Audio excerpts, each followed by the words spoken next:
You found yourself on another episode of Locked On Bulls. On today's episode, we're going to ask the question, is DeMar DeRozan a first ballot Hall of Famer? Plus, we're going to talk about and ask if the Bulls have become underrated by the way some people and even Bulls fans are looking at the team. And lastly, we're going to talk about the NBA opening day schedule. We're going to get to all that and more right after this.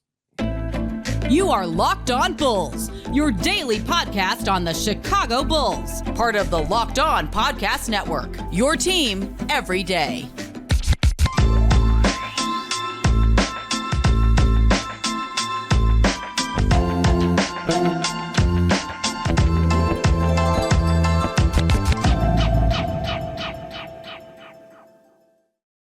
Thank you for tuning in to Locked On Bulls, member of the Locked On Podcast Network, where it's your team every day. That's Pat the Designer, host and creator of the Windy City Breeze and host of the Chicago Bears podcast over at ESPN 1000. I'm HAize, host and creator of Chicago Bulls and Chicago Bears Central. And today's episode is brought to you by FanDuel, official sports book of Locked On. Make every moment more. Visit FanDuel.com/LockedOn today to get started. Pat, Hall of Fame went down this past weekend. Pretty good ceremony.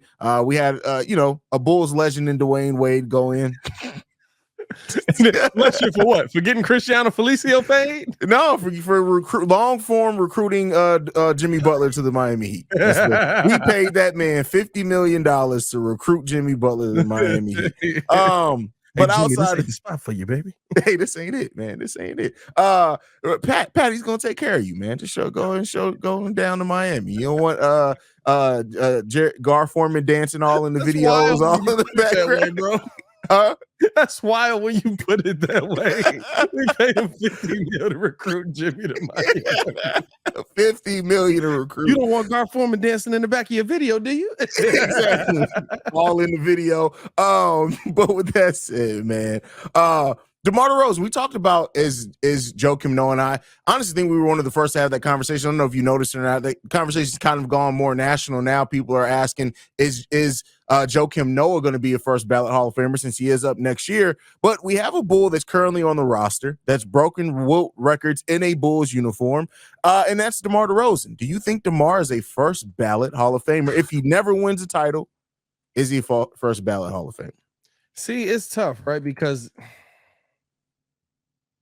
in the past, I would have said probably no because of how much we put on titles recently in his era of basketball, right? And of course, 90s basketball, Charles Barkley goes in, very similar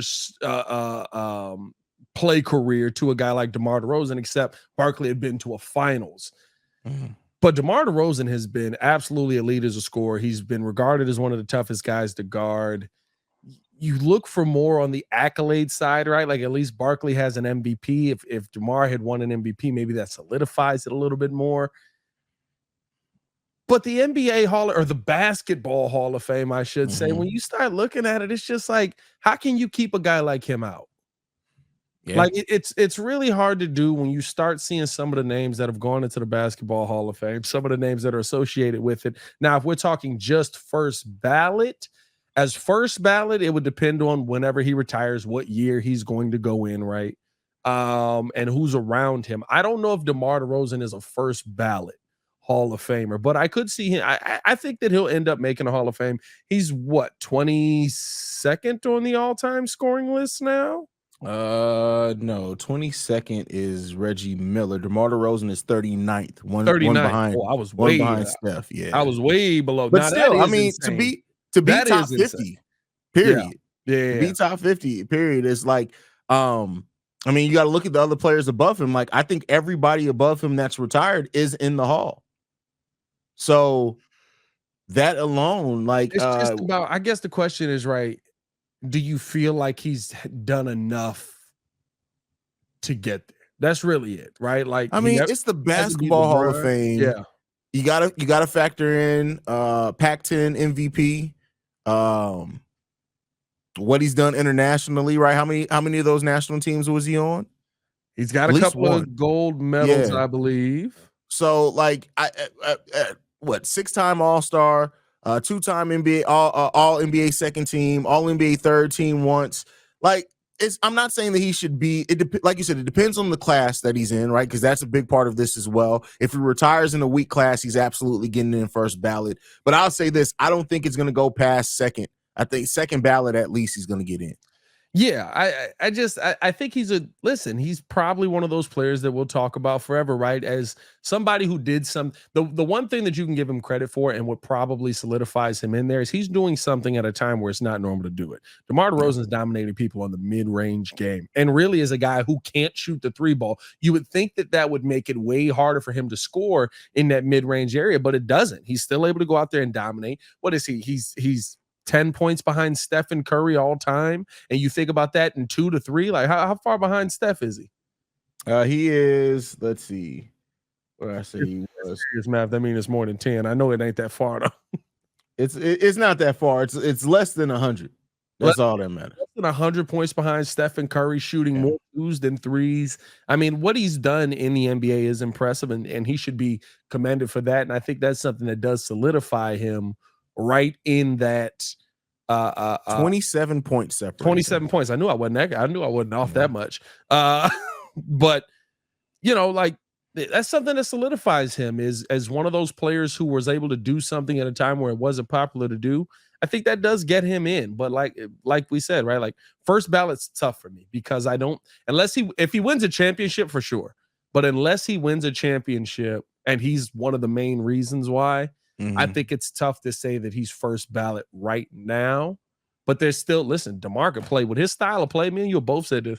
DeMar could play well to be in like 38, 39. For sure. I mean, he said that he'll never have complete peace until he's retired. But like, I look at DeMar and I think unless it's a major injury or until he gets that title, I don't think DeMar is going to retire anytime. So I think DeMar is going to be in the league. I know he's just turned 34. He has another 5-6 years probably before he retires. So here's an interesting question then, right? Me and you have both talked on this topic. If we feel like he is going to make a Hall of Fame, do the Bulls go in a direction that you've got a Hall of Fame level player on your team? You need to keep this guy because we both believe he could be a long-term piece if he's willing to take more of a step back. If he did most of his Hall of Fame accolades in a Bulls jersey, I would say yes. And I still think that the answer may be yes. Just looking at AK now, there's a key thing in what you said, and I want to zero in on that. If he's willing to take a step back, that's the biggest thing. But I think also you have to have somebody who's worthy of him taking a step back over. And I don't think DeMar, as much as he loves Pat, as much as he's taking Dalen under his wing and Io, I don't think he looks at any of those guys right now like, okay, yeah, I can go to the bench for this guy. I think that's the thing too, right? That's team construction. If you get a guy on this team that he has to take a step back for, right? Exactly. I think if it's going to get him a ring, I don't think if Billy Donovan came to DeMar and said, hey, for example, I'm just using this as a name. Let's say the Bulls got Miles Bridges and Billy Donovan came in and was like, I want to start Miles at the 3. DeMar, I need you to come off the bench. If DeMar truly believed that was going to get him a ring, I don't think he'd fight it. I don't know about that one. I don't think he'd fight it. I don't think DeMar, I just don't think he's there yet, right? Like I think it'd have to be somebody that DeMar has to look at and go, hey, there's no way I can beat that dude. I don't think so. I think that it depends on how you sell him and if he's still getting his minutes. If DeMar's still getting his 28 minutes per game, yeah, that's true. I don't think that at that point it really matters. But like I said, I just use Miles. I'm not saying that Miles Bridges is the player that can make DeMar sit down. It was just the first name that came to mind. But I think that if the roster construction changes in a way to where we are a surefire, one of the best teams in the NBA, and it meant DeMar, our best bet, and you're scoring, we're going to bring you off the bench. You're still going to get 28 to 30 minutes, whatever it is. I don't think DeMar will fight it, but you have to improve the roster to that level. And I don't know if those moves are coming for the Bulls. And I guess that's the real question, right? Like, are the Bulls in a situation where, DeMar DeRozan, we're talking about him as a possible second time around Hall of Fame player. You don't want to get rid of those players. You want to be able to utilize those players. Are we at a point where, right, his contract's up this season, we re-signed DeMar DeRozan, clearly AK's into running it back. We re-signed DeMar DeRozan and just try to add more talent around a guy like that. I mean, I think at the end of the day, it's going to come down to what Zach LaVine does this season. That's what it really is. Second half of the year, remember, second half of the year last season, DeMar took a step back. He did. DeMar shot less. Zach LaVine shot more. Zach LaVine had more opportunity to go out there and cook, but it came from Pat Bev going, hey, this dude's shooting. Is Javon Carter going to be that guy? Because if not, we don't have that guy in the room that's going to say, hey, this dude's shooting, unless Zach LaVine finally got the confidence to say, give me that damn ball. I don't know if he's out here giving Mariah Mills calls, but we'll whoa. Zion Williamson and porn star. All right. You know how Zach said, though. Zach got to say it like Kobe. He's like, it's just.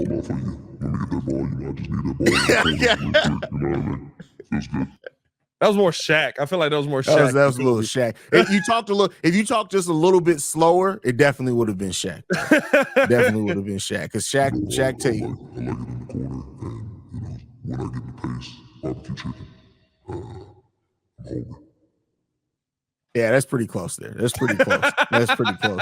All right, next up, though, we're going to be talking about, I don't even remember. What are we talking about next? Oh, asking the question if the Bulls are underrated. Pat threw me off with that one. Before we get into that, though, I got to talk to you guys about FanDuel. Football season is about to kick off, and FanDuel is giving you the chance to win all season long because right now, when you bet on a Super Bowl winner, you can get bonus bets every time they win in the regular season. Just pick any team to win the Super Bowl, and you'll get bonus bets for every victory. You can use your bonus bets on spreads, player props, over-unders, and more. So visit FanDuel.com/lockedon and start earning bonus bets with America's #1 sportsbook. That's FanDuel.com/lockedon. All right, Pat. So, interesting question here. Has the doubt around the Chicago Bulls gotten so serious to the point to where the Bulls are actually underrated? I would say yes. Okay. People think that the Bulls are going to be one of the bottom teams in the Eastern Conference. They think that at best this Bulls team is a 38-win team. I don't see that. I think that the Bulls did the right move subtly. I think the Bulls did enough moves that are the right moves that this team is going to move in the right direction. That's great. That's a so bar. For me, I do think people are underrating this team because the right direction is, to me, being a playoff team and being a solidified playoff team. And I'm not just talking about the right direction for last season. I'm talking about the right direction overall. I think the Bulls can finish in that top 5-4 range. Because every season there's always that team that we come in and believe that's right around the 4 or 5 area. And it's like, these are the guys that are going to be there. And then they're not, right? Like, and who knows what's happening with Damian Lillard here. All of a sudden, James Harden is staying in Philly. What dynamic is that going to be? He's whipping a fat suit back out. He just said he's not reporting to training camp. So you know what that means? He literally went right to the bar and said, hey, listen, give me a shot of everything you got and a cheesecake. Thank you very much. Bro, that man it's for the bit. I got laundry right here. That man said, here we go. Sure. Hey, so now we know that Pat actively keeps dirty socks next to him at all points in time. Got the laundry bin right here. Hey, listen, you gotta be prepared at all times. If you stay ready, you don't have to get ready. Hey, you never know when you're gonna need a fresh pair of drawers out of nowhere, man. Bird dogs. Anyway, but I just really hey, y'all better be wearing drawers with these bird dogs, bro. Y'all better not be out here. I don't care what the bike says. Y'all better have drawers on with these bird dogs. But at the end of the day, right, like I feel like people are looking at this Bulls team, and not to say that they're underestimating them. And here's another reason why. When you hear teams talk about the Bulls, they don't talk about the Bulls like, oh, we don't got to worry about them. They talk about the Bulls like, hey, like, now they got some dogs over there. They just, if they ever get it right, we gonna have a real competition in this Eastern Conference. Yeah. So I think the Bulls are being a little bit underrated. Or actually, I think the Bulls are being heavily underrated. I think it gets to the point, right? Vegas have us as 37 wins. 37 and a half, 36 and a half, I think, maybe. I don't remember. But the way that I look at it is this. I understand that there's definite doubt around this team, the players, the front office, and the coaching staff. But I think people do forget how how much 3-point shooting, just a little bit, just a tinge, right? A 3-point shooting can really help transform this team, right? So you look at Lonzo, like what was he giving us 4 3-pointers a game at that point in time about? So like it comes down to that, and I think the Bulls are going to surprise a lot of people this year, and I hope that the same fans that are ready to write them off if the Bulls do show and perform much better, a healthy Zach LaVine to start the season, a point guard to start the season, all these things, I hope that they just are willing to admit, like, hey, I doubted y'all. Now, here's the one thing that does have to go into it, right? It's like you just said, a healthy Zach LaVine. We spent half of last season talking about an unhealthy Zach LaVine, a healthy DeMar DeRozan. We spent all of last season pretty much talking about DeMar having the issue with the hip. I mean, like, health on this team is massive. And I think that it's the one thing that has caused us setbacks completely, right?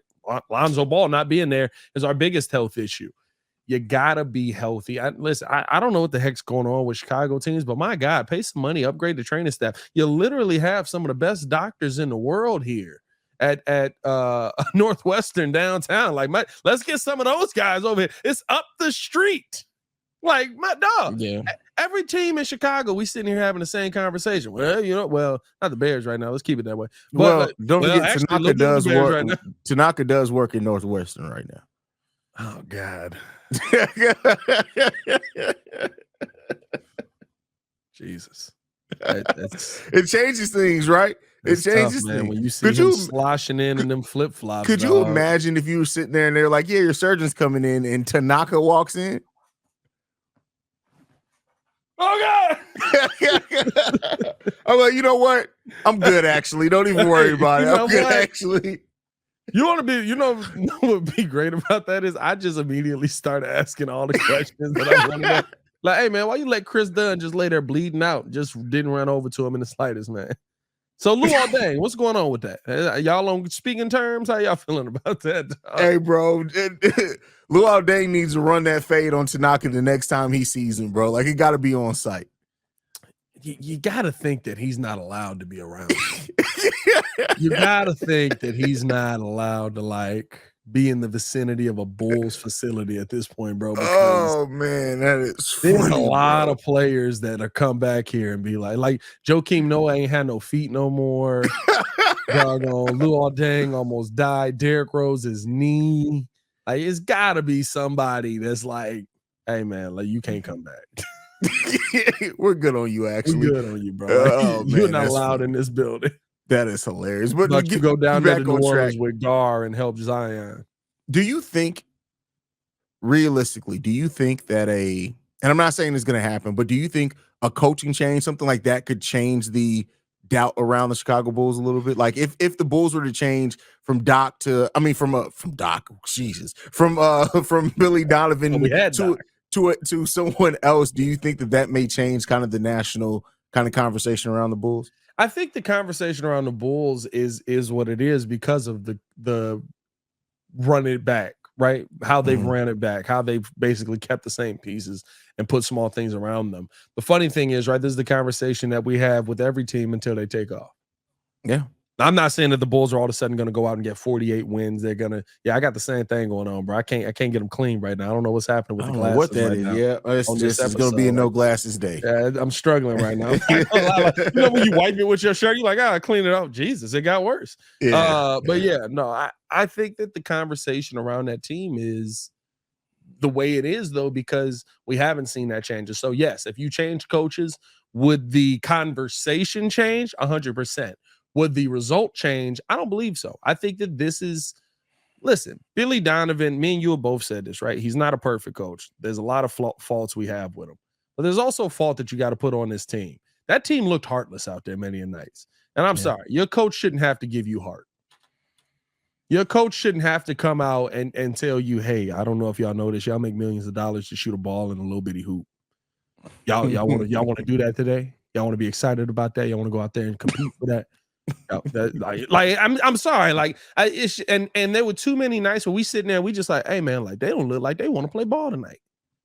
Like, my favorite one was what was it? The game before New Year's Eve. I was like, they had to have a party to go to.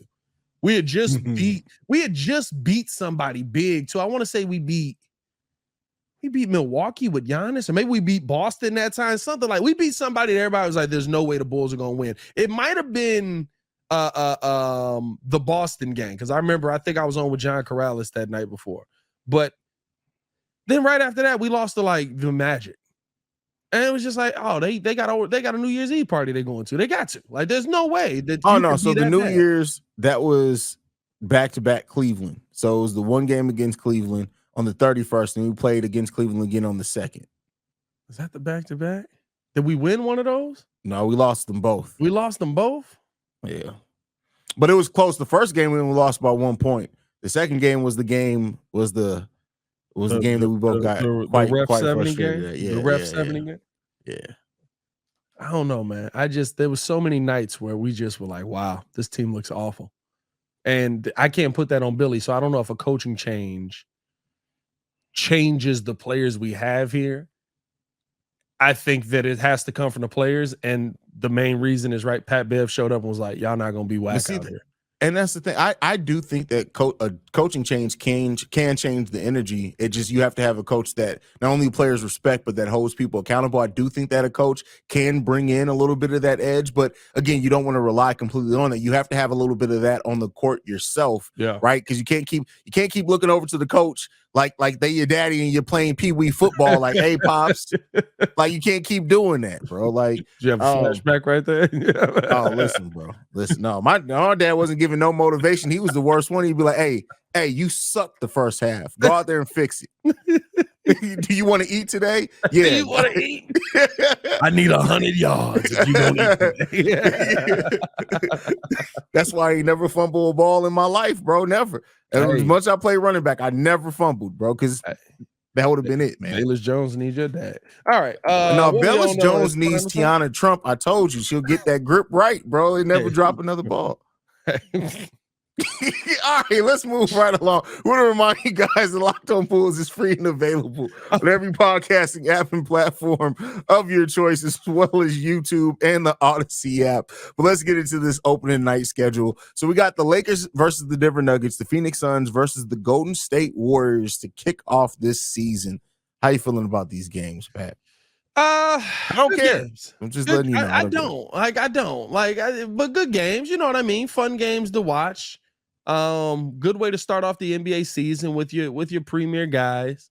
Lakers again, you know, that's running back the Western Conference Finals matchup. Yeah, I mean, yeah, that's fine. I'm not tripping. Like, it's tough for me to get excited about. Like, I'll be excited that basketball is back because of how much I miss talking basketball and breaking down actual basketball, and not like the the speculation around basketball. But at the end of the day, right, it's the first game, right? We're all gonna say the exact same thing after this game. Oh man, you know, with one of these teams, oh man, you know, they came out a little flat tonight. You know, I don't know if they knew the season started tonight. But hey, it's a long way to go. You just got to recoup and get back into it. I guess one of 82 and an NBA season where here's the question I'll ask you. Will this opening day be different because of how quickly the in-season tournament gets here? No. I didn't think so. No. I like, bro, it's like, what? Why does the NBA keep trying to push the Lakers? Nobody cares about the Los Angeles Lakers, bro. And don't get me wrong, it's a rematch of the Western Conference Final. I would not be surprised at all if the Lakers actually win that opening night game. I would not be surprised at it. But I don't care. No. I don't. Now, the Phoenix Suns versus Golden State Warriors, I care only because, in the sense that I can't wait to see how this Phoenix Sun team operates. Like seriously, I just can't wait to see. Like, they don't care about defense. It's all about scoring. Hey, Brad Beal said he's excited to get back to being a two-way player. Get back to everybody else in the NBA went. When was he? I missed that season. Did I miss Clamp Beal? Is that maybe in college? I don't know. I don't remember a time ever where Bradley Beal was a clamp. Like, somebody got to refresh my memory. Show me the Bradley. I've never seen a Bradley Beal defensive mixtape highlights. Never seen a top 10 steals from Bradley Beal. Like, I don't know, man. And if Bradley Beal, here's the funny thing. He's probably the best defender on the team. Hey, well, I'll say this. Bradley Beal has a defensive rating for his career of 111.6. He has his first 4 seasons in the league, he had a sub 110 defensive rating. That's actually really good. Maybe he was a clamp. All right, Brad Beal, let's see what you can do, man. Okay. Here's my question, though. Why couldn't he play defense all this time in Washington? Like, when he was the number 1? What was stopping him then? Maybe he felt like he had to take on such a scoring load. He didn't have the energy to expound on the defensive end, bro. That's the only thing I can come up with, bro. That's the weirdest thing. We never would have said that about any player like early 2000s or the 90s. Just like, hey man, he was so tired. People make that excuse so much, like, he can't play defense because he has to score so much. It's basketball. Your job is to do both. Like, I can't expect you to defend and score. Like, I can't. Imagine on anybody's regular job. Imagine your call center job. You're like, you can't expect me to take the calls and log them. Like, what do you mean? I can't do both. Like, I think here's the thing. I would get that more with defense because that tires you out more. Like, if you was like, man, I can't expect him to put up, like with Jimmy Butler, I don't expect Jimmy Butler to put up 30 a night because he's usually guarding the best player, and that does take more out of you. Yeah. But if it's like, I'm putting up 30, you want me to also have a sub 110 defensive rating? Like, what was going on there? But I mean, like you said, he's a better defender than I thought he was. I'd have never guessed that. I mean, although defensive rating is defensive rating is one thing to help color the overall defensive. You don't want to just go off defensive rating. Let me be clear there, because then a lot of people are going to start quoting defensive ratings. What his on-ball defense numbers are, because that'll be on off. Like when he's one-on-one with guys, like how he looks in those situations. Because like Patrick Williams is one of the best. So where's he rank in that area? But I don't know, man. Like I'm excited about opening day as a whole, because basketball is back. But at the end of the day, we don't really care about the first 40 games, do we? Like, unless you're like 12 and 28, like we don't care. Listen, I don't care about. I'm excited about the start of a season. These games, I never. When's the last time the last time that I ever went back, and I still hold on to this, of an opening night game that I actually paid attention to was when the Chicago Bulls beat the defending champion Miami Heat. Other than that, I have not thought about an opening night game at all. And the only reason I think about that is because then we went on to beat them in the playoff series later at the end of that year in the playoffs. That's it. That's the only time I think about it. Here's the tough part, right? I can't even compare it to early 2000s, though. Because early 2000s, like, the regular season felt like it mattered. Like, every game felt like I got to come out here and win. That's true. That's good, because that was the year after I think every team in the Central Division made the playoffs. Like, everything was just tighter then. Yeah, I feel like there was more of a focus on divisions. There was more of a focus on being the best in your division. There was more of a focus on, and I think here's a question, I guess, kind of off topic, but not really. Is the fact that we don't care about divisions what's kind of killed the regular season? I mean, I don't know if it's necessarily just caring about divisions. I think it's the fact that it's not really rivalries anymore. As much as the NBA try to make Rivals Week a thing, I think that's all the the wrong teams, by the way. Yeah, picked all the wrong teams. But like, I think even when you look at the early 2000s, there still were rivalries. We don't have that for real anymore. But it was a lot of, right, like, I want to be the best team in the division. Right? Like the Bulls and Pacers was an actual rivalry. The Bulls and the Pistons was an actual rivalry. Like, it was about being, you wanted to be the best in the conference, of course, that you could be, but you wanted to be the best team in the division, right? Like, I almost feel like, this is crazy to say, I almost feel like football has it right? If you win the North, that means something. Don't mean you won the NFC, it means you won the North. Yeah. But that means something, right? Like I feel you 2018, there. we were the best team in the NFC North, right? We won the North that year. And then if you're the best team in the NFC, we won the NFC. But really what you talk about is, and we talk about this all the time on both our channels, right? Like, can the Bears win the North? It's not, can the Bears be the best team in the division? I feel you there. Oh, that's a great point. Which is a very gross thing to say, but like, is that playoff system right? We've gotten so accustomed to conferences, but if you win your division, you make your playoffs, and that makes the regular season more impactful. I mean, I don't, they've talked about getting rid of divisions, just like seeds one through like 16 or whatever. And kind of like how the WNBA does it. I do think that could be a fun, but I don't know if they will ever do that because the travel would be crazy, bananas. So yeah, no, for sure. Yeah. I'm just thinking, right? Like, let me see. I'm trying to see this, right? So if you did it the NFL way, where the winner of the divisions make the playoffs, in the East last year, you would have had the Hawks and Heat, Cavs and Bucks, because that's first and second. Well, I guess second would be a wild card. So Celtics, Sixers. Are you trying to redo the whole playoff thing here? I'm just trying to figure out, like, right, like, is there a team in there, if you actually made winning your division more valuable, is there a team in there that gets in that we're just like, how'd they get in? Like maybe the Timberwolves in the West. I mean, possibly. But outside the Pelicans in the West too would have got in the Southwest Division. Like, if you put more of a value on it, does it fix the value on the regular season?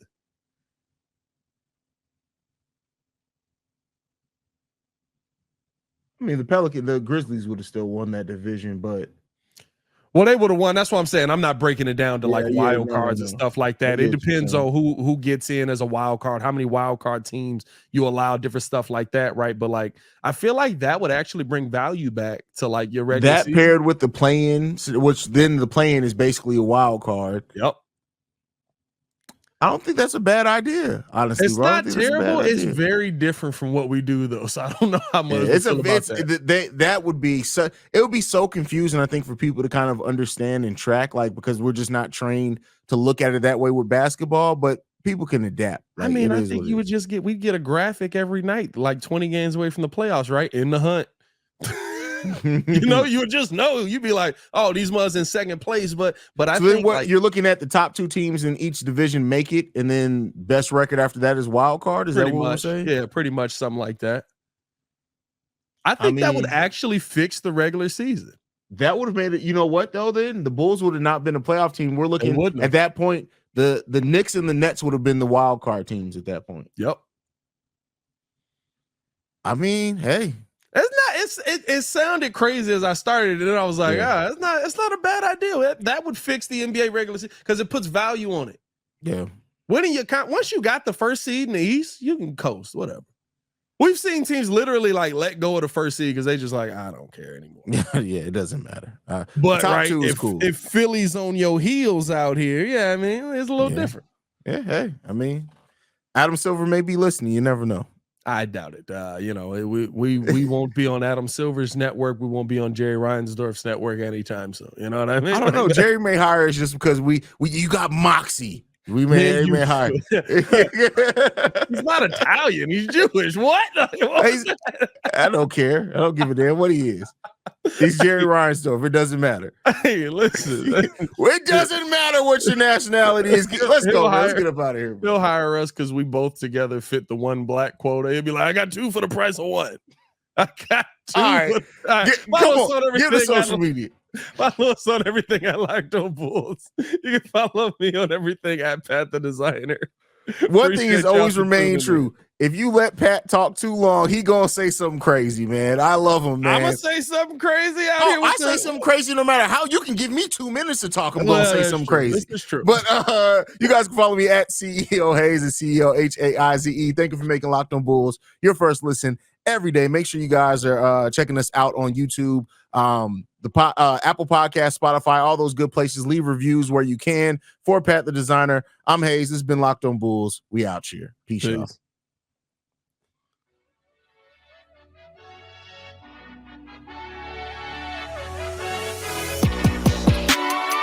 give me a two half black guy. Real good.